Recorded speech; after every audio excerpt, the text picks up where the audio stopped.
சாதாரண மிளகாய், காஷ்மீர் மிளகாய் கலருக்காக, சின்ன வெங்காயம்,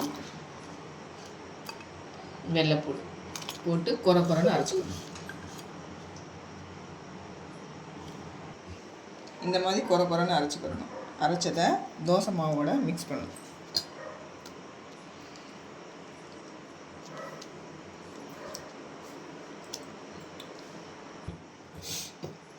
அந்த கிரேவி போட்டு நல்லா மிக்ஸ் பண்ணிவிட்டு தோசை மாவில் ரெடி பண்ணி வச்சுக்கணும். ஒரு 5 நிமிஷம் கழித்து தோசை ஊற்றணும்.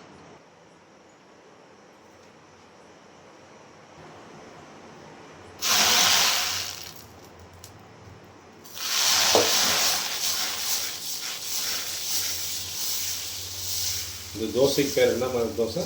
மசாலா தோசை. மசாலா தோசை.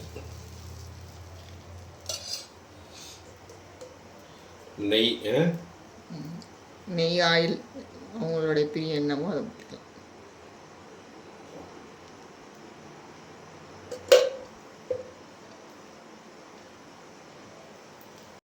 தோசை தண்ணி சட்னி டேஸ்ட் பாருங்கள் சார்.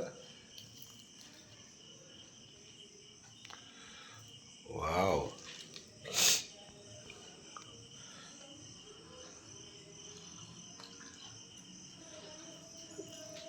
உரப்பாக இருக்கா? கரெக்டாக இருக்கு. எப்படி இருக்கு இந்த டேஸ்ட்டு?